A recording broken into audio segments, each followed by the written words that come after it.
So I've been meaning to ask you this question. So I've been working on getting better with girls. I've learned game. I've been approaching girls, doing all that kind of stuff. And like, I've gotten some results, don't get me wrong, but they're like not the results that I had really hoped I was gonna get. Like, what do you think I should do different? Sounds like you should change your focus. What do you mean change your focus? Game definitely matters, don't get me wrong, and if you're like a complete simp, then what I'm going to explain to you here is not going to do you that much good. But there's a lot of guys out there, especially in the age of the internet, who have learned game and have implemented it, and they're still not getting great results. And that's because of something much bigger that you need to focus your attention on. Okay, so what is it I need to focus on? So, in chess, there's a few different kinds of players. The first kind of player is the guy who's just got absolutely no clue what he's doing. This is the guy you gotta remind him how to move the knight around the board and things like that. He just has no idea what he's doing, so he usually loses. These are the same as the guys when it comes to girls who are your total nice guys, right? They're the guys who basically they buy a girl flowers, they say nice things about her, and they pray to God that they get a peck on the cheek. That's the first kind of player that there is. Okay. So then there's the next player, and this guy, he's played a few games, and he figured out that the knight moves in an L shape around the board. This guy knows not to fall for all the obvious tricks, and he's played some games before, right? So he pretty much, because of this, he actually becomes very aggressive. He starts going after the victory because he kind of understands the concept of the game. So now he's going after it hardcore. He's just moving his pieces very brazen across the board all over the place. This is what happens with a lot of guys when they learn game. They start approaching every single girl. They're pursuing, going after it. They got like 4 different dating apps, and there is something good about this, right? It's definitely better than being the guy who has no idea what he's doing, but there is a flaw in this still. The flaw in this strategy is also its strength, and that is basically that it is so brazen and so going after it that it puts people at high alert. And so basically you might try to set a trap in the game that you're playing, but if you've got a worthy opponent, you're moving so brazenly across the board, right? Slinging the queen to one side of the board to do this thing and attack piece after piece after piece. It becomes so obvious that like any worthy opponent is gonna see what you're doing and they're gonna be able to counter it. They're not gonna fall for any trap that you try and set. And that's why the next player is the best player. And what is it they do? What if instead of brazen attack, you let your opponent walk right into the trap that you've set and made them think that it was the best thing they could do and that they actually wanted to make that move? You understood the game so well that you didn't need aggression. You just needed the right setup. This is the next step for you to make sure that you can get those girls. You make them an offer they can't refuse. How is it I do that? You have to have an environment that is conducive to what it is that you actually want with women. Take a look at your environment and tell me what it is about it that is appealing and draws women into it. It makes them think that they want to be a part of it.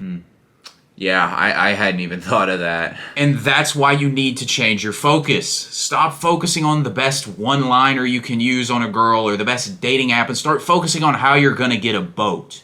Do you understand what happens when you tell a white girl that you've got a boat? Dude, it's like telling a dog that you've got a treat for it. They just go crazy. So basically, I just need to have a great offer, right? Yes, and like in chess, you want to make the move that you want your opponent to make the one that makes logical sense for them to make. So you need to get rid of the blocks that are keeping you from getting the results that you want to get with girls. One of those blocks is a lack of game and knowing how to talk to girls, but you've solved that one. So now you need to focus on the bigger ones, the other ones, the ones like your living situation, and what are you gonna do with the girl and things like that. Yeah, honestly, that makes a ton of sense. You know, my living situation has cock-blocked me several times with girls, and then I've even like turned down dating opportunities because I didn't have the money. So that definitely makes a lot of sense. My point exactly. You need to make your environment conducive to what you want to have happen with women happening. If it's intimacy that you're looking for, you need to make sure that it's set up so that the roadblocks to that happening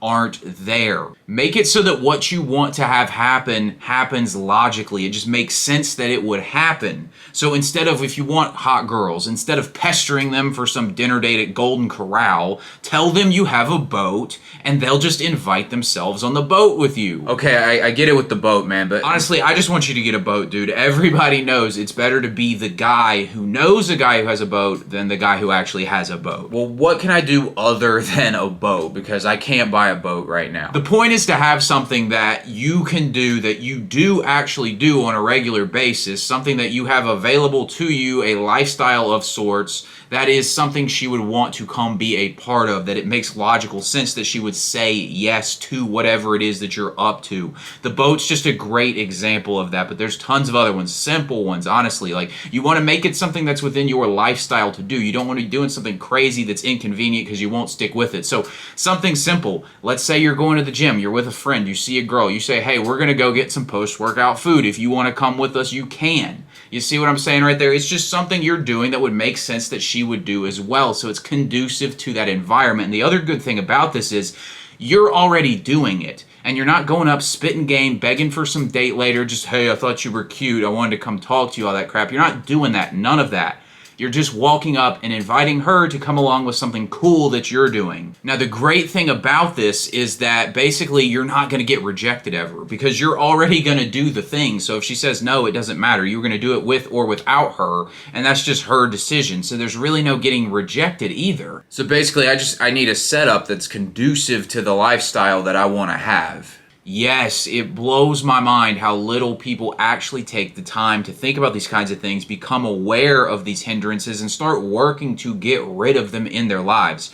Take a look at your life, and you want to set it up so it's conducive so that the results you want to have happen naturally happen. So take a look. What are the hindrances? Look at things like your income, your living situation, where you actually live, all these kinds of things. There's tons of them, right? Maybe you need to go out more often. Maybe you don't actually participate in any hobbies that are conducive to anything happening. You need to take a look at all of this and start addressing these things one by one. If you make it seem like something she'd actually want to do, she'll volunteer to do it with you pretty much. Remember, you have to remember this. Guys always forget.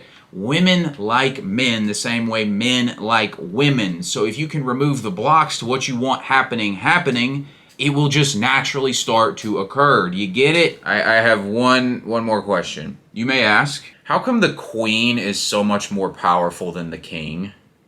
Fucking feminism, man.